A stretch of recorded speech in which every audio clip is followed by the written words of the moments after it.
they call it a mid-engine. Yep. And so but the engine's up here, right? It was at this moment I realized I just asked the stupidest question of my entire life, and hope my guest Mike didn't hear me. No. Where is it? Behind you. He heard me loud and clear, and it was in this moment that Mike immediately regretted doing this episode. Luckily, he's the nicest guy on the planet and didn't throw me out of his beautiful NSX. And the only reason this makes it into the episode is because we also forgot to shoot an intro. So now you get to see me say that. Yep, engine behind you as God intended. And that was actually kind of a controversial feature when it came out because it's so long, right? Like right. You see the rear axle for the wheel, like, okay, it's engine's in front of that. Yeah. There's a trunk behind it too, and as you saw, that's what confused me. Yeah. Right. I was trying to figure out, I'm like, okay, if the engine should be back here, where is it? It's a big V6. Right. Well, we can do one of the, exploded shots where, because the hatch, the glass comes up. And so is it this way? Like it goes this way behind me, or is it this way? No, it's transverse, so this way. Okay. The V is like that. Okay. That's crazy, man. Yeah. So do they have to drop it out through the bottom when they work on it, or what? That's one way to go about it. You can lift it out through the top if, you take everything off. Yeah. I haven't pulled it, but to get the motor mounts off, you do have to go through the bottom. Which, it's a 90-degree V6, so it's kind of a big, yeah. The square footprint of it in like a vertical space is pretty big for Honda, at least. Mm-hmm. So, yeah, it's one of the quirks of the car. Like, one of the quirks and features, as Doug would say. Daddy Doug. Daddy Doug. Why did you buy an NSX? Like, what was the... Honestly, like a lot of people say, oh, that's, a dream car. Whatever. Honestly, it wasn't for me. It filled a list of criteria, and over time just fell in love with it. So originally had an Evo 10 and loved that car, don't get me wrong, but it's not this. Right. So like, okay, I've enjoyed it. It was fun. Now time to get into something else. I said, okay, I've always been, always wanted mid-engine, rear-wheel drive manual that isn't going to set itself on fire at the first opportunity.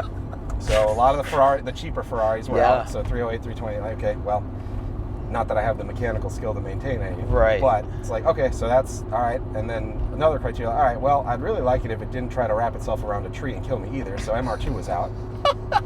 So that was like, okay, well, it's either this or the Lotus Elise. I'm like, okay, well, I like the Elise is probably the better performer, but like the style. Yeah. The simplicity. The simplicity is about the same from what I understand. I did a fair amount of research into that, but once I was like, oh, Honda, like you can literally, oil filters are like what, $10? Yeah. So like, okay, not too bad. Or I guess probably they're now like 20 thanks to inflation, but you get the idea. It's like you just walk into a Honda dealership and they'll have not everything, but a pretty good selection of parts. Versus a Lotus, like, okay, if anything but the engine is, suspect, you might be waiting a while. Yeah, I mean, that makes total sense. You can't go wrong with a Honda. Right. And I'm not biased at all. I don't own two of them. We would never. The highest standards of journalistic integrity. Yes, of course. Yeah. It's interesting that it's a 5-speed instead of a 6. Do you know why they did that, or is it just probably just the time? I don't think there's a lot of 6-speeds in '92 that were around. They did come out with a 6-speed for the refresh or the facelift, whatever you want to call it, the NA2s. Okay. That was a 6-speed. That was '97. Gotcha. Okay. So yeah, why did you choose NA1 over NA2? What was your price? This car was super hot when it came out, and then it tapered off really quickly. Yes. So a lot of the ones that you'll find out in the wild, especially being driven, 91 to say maybe 95 at the most, the first year of the Targa. Mm-hmm. But really the bulk of production was 91, 92, 93, and a few in 94. And then after that, people, there was some excitement with the Targas, and then those, just kind of faded away. Because remember, that was right when the bubble economy burst. True. Yeah. Okay. You kind of bought it at the right time too. Yeah, it's weird to say, but like, I picked it up in the 40s, which honestly is I wasn't going to ask, but thank you for telling me. I don't mind volunteering. Yeah. It's fine. I got lucky. I don't want to say I couldn't afford it now, but it's really absurd to think about that. It is 100%. There's a lot of cars that are like that. I mean, you look at Vipers, S2000s. Yeah. I mean, yeah. In 2015, you could pick up an S2000 for 12 grand with under 100,000 miles. Like, you think about that for a minute. Yeah. You know, if I go back in time, I'm buying Nvidia stock, and I'm buying like 30 S2000s. Yeah. I'm just sitting on them. A real shame, because I mean, yeah, you know, it's exclusive and it's cool and whatever, but it's also like a lot of people just buy them, especially on Bring a Trailer, and just sock them away. And like, I think there was one actually recently sold from northern Idaho. Guy said he drove it 2,000 miles in like 4 years. Man. And I'm like, man, he didn't even enjoy the car. No. Like, he took care of it, you know, everything was done, but it's like, get out and drive it. Right. I think I picked this up at roughly 120. Oh, really? And so it's it had now over. almost $140. Wow, you've put some good miles on it in 4 years for what this car is and like what you're using it for. Right. And I mean, I don't, you know, it's not always a daily, and in winter it goes, you know, maybe 100 miles combined just around the block. But yeah, no, in the summer, easily 3,000 plus miles every year. That's awesome. How much horsepower is it? It's like 2-something? 270 at the crank. 270. Does it make that much? More than an S2000. Maybe with all, you know, the headers and catback, maybe it makes that much now. What's it rev to? 8? 8. Yep. So it's like the AP2s. We don't need this 9,000 stuff on the AP1s. I would love that, but yeah. Where's VTEC kick in? VTEC this is the second VTEC they ever made. First one we got in the States, but VTEC is oil actuated, so it's around, I believe, 5,800 RPM. Okay, yeah. They're really cool. They're not fast. I mean, well, relative to the economy cars today they are, but like, you know, you say, oh, 270, that's horse. It makes 210 torque on a good day. Wow, yeah. Because, you know, again, Honda, so all the power's up top. Right. VTEC, if you're not in VTEC, you're just kind of putzing around. Yes, 100%. But it must corner like a mother, though. Oh, it's fantastic. And if this truck would get out of the way. But we will experience that. Being a responsible driver, carefully obeying all posted speed limits, et cetera, et cetera. You keep OEM brakes on it, or did you? OEM size, but it's, you know, Stop Tech rotors, and the calipers are still stock, but hog pads. Okay. It's kind of weird because, remember, these came out with 15-inch wheels up front, so not the best. Yeah, so the brakes were limited too, probably, because of the wheel size? Yep, so I think they're 282 mil, maybe. I honestly don't know. I know that you can just mostly, you know, people carry them still, thankfully. Yep. So it's not too bad to get a hold of them. Wow, yeah. Nice, dude. This car's awesome. Yeah. This is where it shines. Not necessarily in a straight line, but just, it's so smooth. Exactly.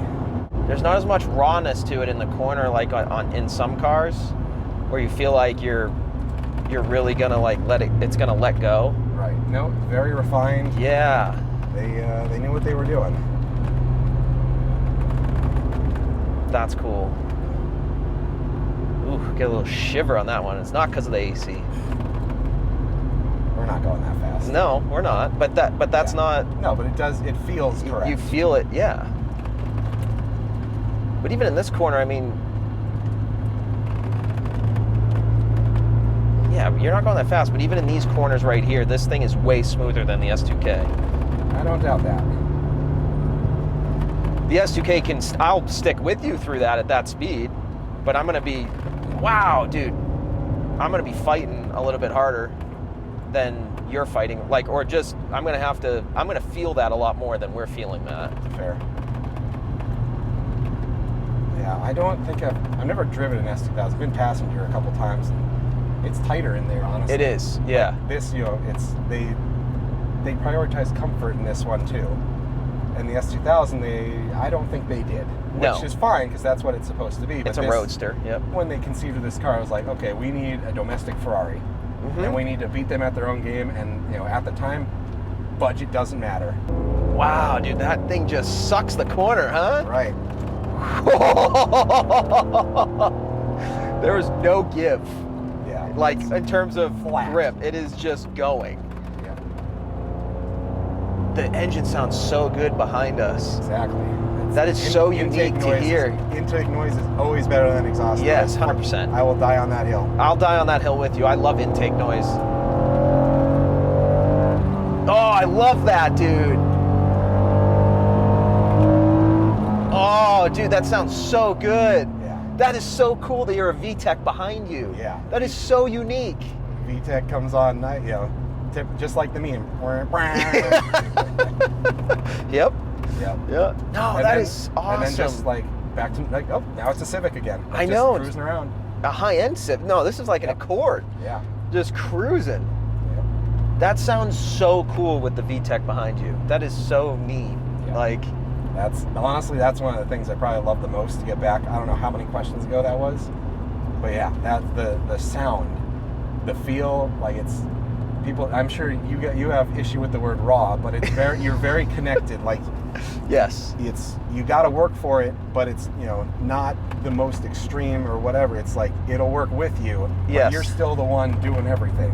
It's like being on a horse. Like Exactly. you have to be one with it, and you can't fight it. You have to your souls have to line up. That's a good way. And to your put it. soul with this car clearly has to line up. But once it does, Right. it's endless enjoyment. Right. What else have you done to it? I mean, obviously you put different wheels and tires on it. Yeah, wheels and tires. It came with the headers and the cat back, so that was nice. Okay, cool. I can kind of take credit for some of that though, because I had to readjust them a time or two to get to the oil pan. Gotcha. Of the big four things that'll just spontaneously kill an NSX, there's the oil pan, because the pickup is on one side. So if you corner hard enough, taking a right, it'll slosh the oil away. So then No the pickup, way. yeah. This was not a problem when tires weren't as good back in the 90s, Right. but people since then have been like, oh, the tires are now better than the chassis. To the point where that is a legitimate problem. Not that I go hard enough, but figure extra insurance. Yeah. So put a baffled oil pan in there. That was kind of a So that nightmare. solves that issue, or Doesn't mitigates solve- it a little right. bit. If you're gonna push it, you're maybe less worried about that. Right. You get some extra time, so just in case. And that's only extended high G right hooks. So it's if you know what you can do, or Interesting. if you know how to manage that, or know that it's coming up, you can just adjust your driving to suit it. Right. But I don't know. It's just really unfortunate that that's how it is, because they didn't think, the engineers didn't think at the time that would ever be a concern. Oh yeah. That's okay. I almost forgot. That's fine. But thank you. You're welcome. I do Um, remember even in my S2K when I come up here, but we have to let do you want to explain that for no one's ever explained it. It's one part it's tradition, one part superstition. It's you open the door over the cattle guard because that's what you do. And then the others, that's the tradition let part. the troll out. You I let think the it's troll out, yeah. Yeah. And then on the way down, you let him back in. Right. Man, that's interesting. Did they fix that at all in the later? Nope. No, they didn't, huh? Nope. The 3.2 is, it's the same. Correct me if I'm wrong. And I'm sure some nerd in the comments, nerd in a positive way, will say, but I believe that they just use bigger pistons for the C32. This C30, 3.0 C block versus 3.2 C block. But nope, I don't think they ever fixed that, because the pickup should still, it's typical Honda part. Every part works with every engine as long as it's got the same number mostly, or the same letter mostly. Right. So that's one. The other one is the crank pulley. There's the harmonic damper on that can sometimes separate. So what you get then is the metal chewing through the timing belt cover, which is plastic, and then eventually the timing belt itself. Oh my God. So that's not good. But thankfully, previous owner, it's a fairly easy fix. You just pull it off and put an ATI one on there. And that has just bolts to make it so it cannot separate. Interesting. Okay. But that was another, for the material science at the time, that made sense. Nowadays, And not so now much. it's, well, not even that. Just they didn't think, how could you think 20 years down the road? True. That's number two. The third one is on the intake manifold. They have, it's called the VVIS system, variable volume intake something. Basically, it's just a series of butterflies that open at high RPM so more air flows through. Right, so you go through the throttle body over this, butterfly valve or series of butterfly valves into the intake. Okay. The screws holding the butterflies in place can sometimes back out because it's some super alloy or whatever, and the metal is of a different hardness between the screw and the thing it's screwed into. Okay. So, there have been a few reports of screws just self-yeeting into the cylinders, which obviously is bad.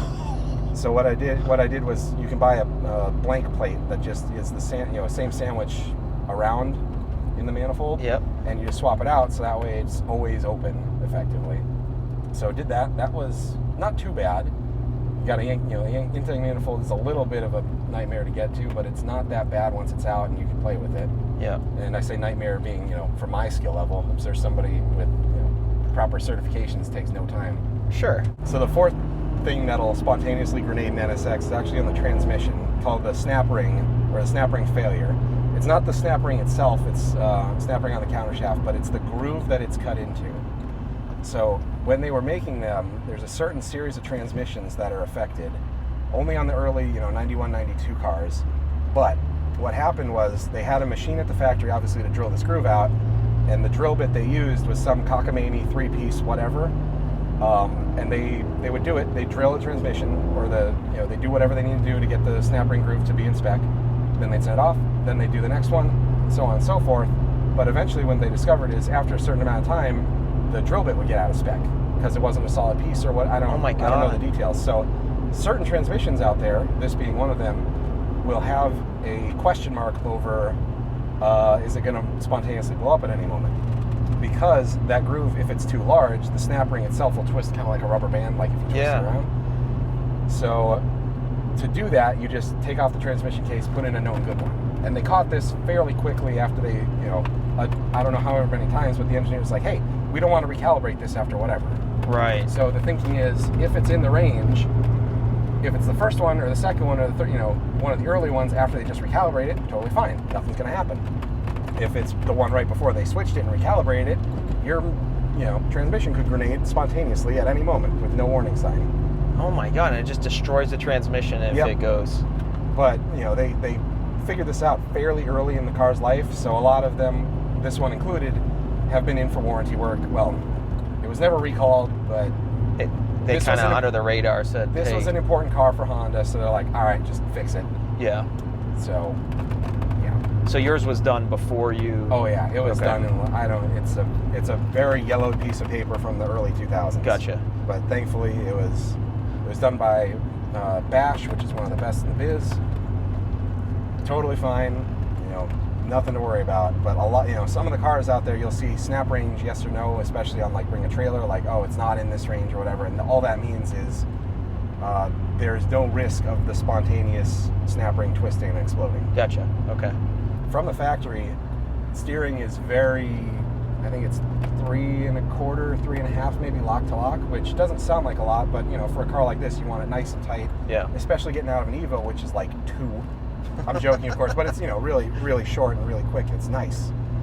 A couple of years ago, one of the guys who does the rack repairs for the electronic rack or the electric racks reached out to Quaife from the UK, and they've had a history of doing quick ratio racks for Civics, for racing and such. So they have familiarity with Honda. So they said, hey, can we do one of these for the NSX? We'd really like to tighten up the steering. And they said yes. And then took them a little while, but yeah, I did that I think 2 years ago. It changes the car so much, because the steering wheel's a boat, and I refuse to swap it out with a smaller one. Yeah, it is big. When I was setting up the cameras, I was surprised how big the steering wheel was. Airbags weren't compact back then. Yeah. I mean, you can see. And does it work? But I don't want to take my chances. I prefer to have it rather than not. So yeah. So anyway, steering rack. That was big boy job for me because I didn't really know what I was doing. But again, thankfully, YouTube video, like, oh yeah, you just disconnect this and then this, that, and the other, take the tie rods out, and bam. And you're good. And it's manual rack, so like, all right, whatever. There's no you don't have to hook anything up. It literally just bolts in and then connects to the column, and you're good to go. Yeah. They did offer electronic power steering from 95 onwards. I say offer, but it was mandatory except for a few select special editions. And the automatics got it. But Toyota actually beat them to the punch with the MR2, and I believe that was 91. But power steering, they didn't want to run a hydraulic line, so like, manual. So of course it's heavier at that point. So they say, okay, how can we make this less bad? It's like, all right, well, just crank the ratio up so people won't have to work as hard to turn it. Because again, it's supposed to be an executive type car. Yeah. This car is fun. The fact that you can just talk about that while you're driving. Well, again, we're only going, Sure, but it just goes to show how much you've driven it and this road. Very fair. How many owners did this have before? Just that one guy or multiple? From what I can tell, I'm somewhere between the 9th and the 12th. Wow, there's a lot of owners on this thing, huh? Yeah, it's been around, but I mean, most of them took good care of it, and especially the last handful, if it needed something, it got it. I think the guy 2 or 3 before me used it as a track toy. Oh my God. So other than the coolants, falling out of it at one point, and it didn't get hot or anything, but just the pipes and the way that it is. Right. Old rubber, stuff happens. But, at that point, he just sunk, everything it needed for reliability and for his purposes, and I try to do the same. That's awesome. Are the shift points really short on this thing? Not necessarily. From factory, it's fairly long. I've got a short shifter here with the stock itself is shorter, and also there's a bushing or a piece of metal that you can put in on the shift linkage that makes it a shorter throw. So, gotcha. Okay. As you see there. Okay. The cameras here, that's also a point of the car. Like, it had to do both. It had to be rowdy styling, but then also luxury, like Mercedes-esque luxury inside. No, it's super comfy. The amount of legroom you have in here too. Right. Which, to also toot their own, for a mid-engine car, like the wheel well is right there. Like, you can put your foot on it. Oh yeah, you're right. Oh my God. So I didn't when even realize you consider that, it's even more impressive. And it's they just from the ground up, clean sheet, budget no problem. Yep. Do whatever you got to do to make it work. And that's reliable, awesome. Daily drivable Ferrari. That was the goal, and they hit it. What would keep you from driving this every day? Just the fact that it is an NSX and you don't want to drive it every day? Like it does. When I drive it. I don't want to say hard or anything, but here or it gets a good workout. So I try to be mechanically sympathetic to that. Yeah. I also try to not, I don't like working on cars. Despite I enjoy driving, I enjoy other things, but I do not enjoy working. So really, even just an oil change is like, oh man, I got to do this. And but you still do those yourself. I still even try, if you don't. I try to do everything except I'm afraid to touch the engine, but everything else is usually someone on a forum post has it, so I can just do monkey see, monkey do. Yeah. That's cool. Even for the baffled oil pan, like I was saying earlier, had to yank the headers because if you're not on stock headers, there's no, the manifold bolts to like a straight pipe that you can just undo. Right. But nope, you got to pull the headers, which means you got to pull the front engine mount, which means you got to pull the front, middle, front, sub brace, whatever. Which means you got to pull the U brace for the, it's just like a Russian doll almost. Yep. So did that. Started in February, ended in March.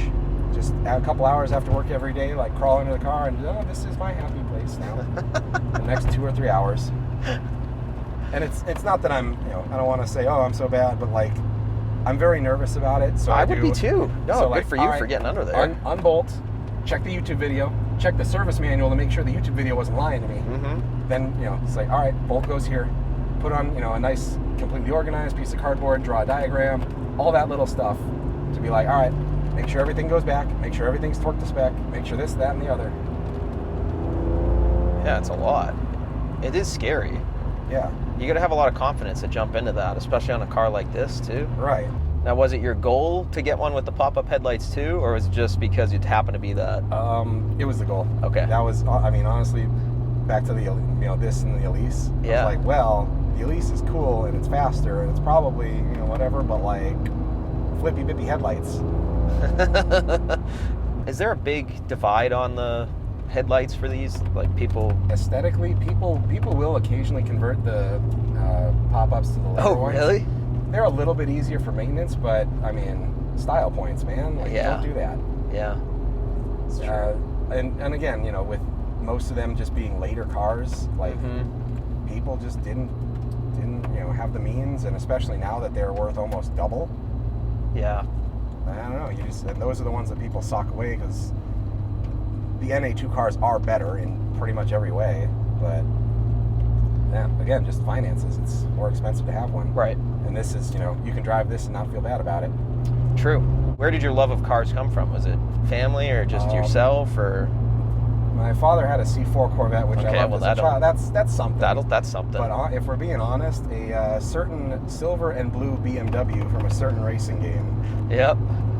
As I'm sure many other people can attest to. That was your go-to game? I played so many hours into it. Really? I still know Rockport like the back of my hand. Like, you can just drop me anywhere on that map, and tell me to go somewhere. Like, oh yeah, you just go.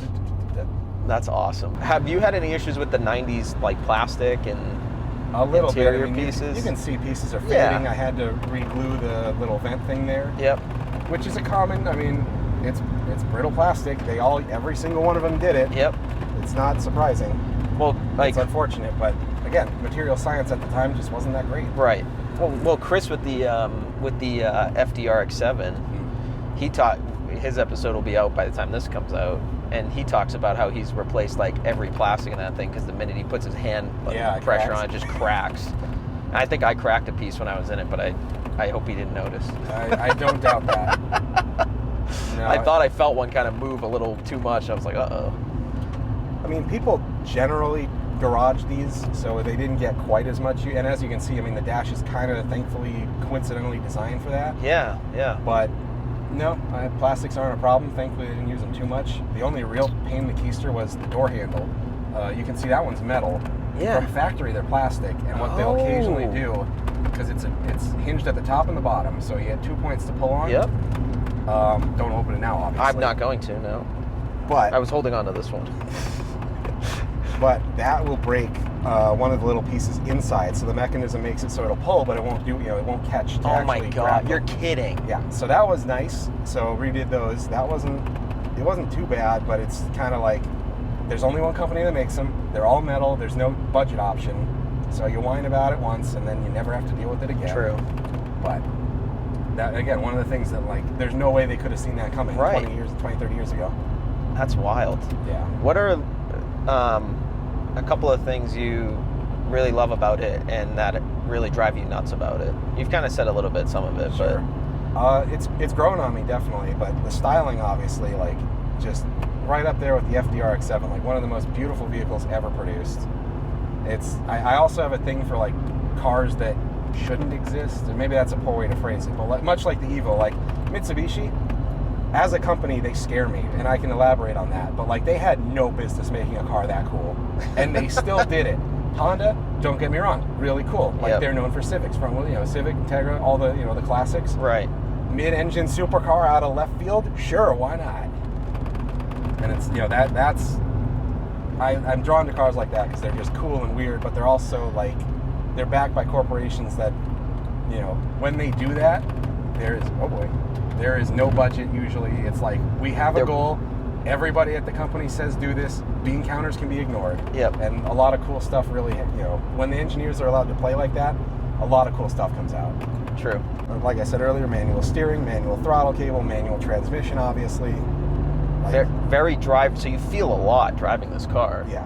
The feedback is considerably more than cars of a similar vintage. Even some cars today, it's like, yeah, it's just, there's nothing quite as good as that. Have you done any road trips in this car or taken it on any cool drives like Loman Loop and stuff like that? It's been through Loman Loop a couple times. It's not too bad. It'll do it just fine. It's, the way I have it set up is more for this, shorter around the town canyon type driving. Yep. But I've, road tripped it, obviously getting it back from California, and another time just to go back and forth. Just, it's not bad. It's comfortable, as you can see. The seats are great. Yeah. I mean, for a 91 too, it's 92. I mean, you forget how old that is sometimes. Right. I mean, the car's older than I am. It's as old as me. That's old. Yeah. You said it. I didn't. Well, I love how when we were talking at that Cars and Coffee, you thought I was like 26. I mean, I appreciate it. 26. I appreciate it. I'm only 30, so I'm still in that mindset of, everybody who looks kind of my age is actually younger than me. In the Boise car scene too, it's typically everyone's like 19 to 25. Yeah. At least at the stuff we go to. Yep. It's unless you see or 50. There's really nobody. It's very interesting. There's really not that many people in between. Right. Like, because you think about most of the guys that even we're pretty friendly with. They're a lot younger. Right. This originally in the planning stages didn't have VTEC either. Really? They, I don't know if, I'm pretty sure Wikipedia has an article on it now or something, but originally this was even a 2-liter V6 when they first conceived it. Oh, wow. Which would have been cool, but they quickly said, okay, we need more power, we can't do this. Right. And then they were originally going to not have VTEC because they didn't, I think it was the B16, the first VTEC had just come out. And then, they had the C block when they were designing it. They're like, okay, let's do this, that, and the other. Almost like a J series now. Yep. Actually, the two engines are pretty similar in a lot of ways. But anyway, so they said, all right, no VTEC. And then, so I forget who it was, but someone up at Honda said, why, we have this really cool thing that we just came out. Why are we not putting that on the super cool sports car? And then the engineer's like, oh yeah, we should do that. And there's still a little remnant of that because that wasn't, that was after the chassis had more or less been finalized. So obviously the head has to be bigger to accommodate that. So what they did is they canted the engine about 5 degrees to the back. So now it's, ever so slightly. Oh, really? Up. Yeah, and you don't really know to look for it unless you know it's there. But it's ever so slightly pitched, the front is higher than the rear by just a bit. Interesting.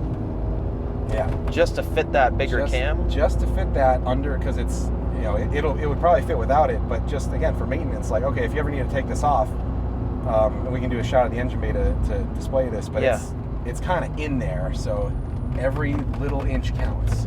Wow. So they did that, like, okay, we'll just tilt the engine a bit. Yeah. And they never, I don't want to say fixed, but that persisted all the way through the NA2s as well. Wow. Yeah, and another thing on the development, a lot of people say, oh, it was developed by Senna. I'm like, in reality, not quite as much as people might like to think. Absolute truth, they brought a test one when he was chilling on, I forget what circuit, but he took a lap in it and said something to the effect of, hey, this is, this feels a little soft, can you guys stiffen it up? Which, incredible feedback, obviously, from the guy who you would want to work with to get that. Yep. And then after that, people kind of try to make it out like, oh, that means he co-developed it and designed, like, not really. He gave him feedback. He gave his input and they adjusted to it. Right. And I'm sure there were a couple other off-book ones that weren't recorded, but it was very much like, okay, yes. And then also I think he came back and once the car was further along, did some suspension help for them. Gotcha. So okay. Yes, but don't, some people on the internet who don't quite know this might say, oh, Senna designed it. Like, he designed it as much as I give Google and Facebook feedback that their products suck. Like, technically, yes. And it was probably, I joke, but it's more, he had a hand in it. But people say, like, oh, he was there from the beginning. Like, nah, I don't want to say that's completely untrue, but I'll say that there's no documentation to support that.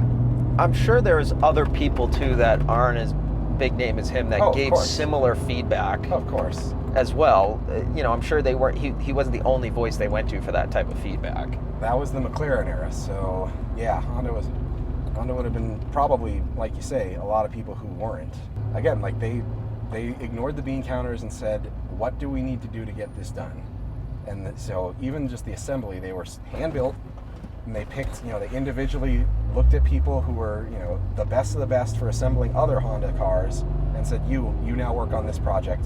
Wow. Like, very, skunk works, like, we want, you're the best of the best, you come build this supercar. That's cool.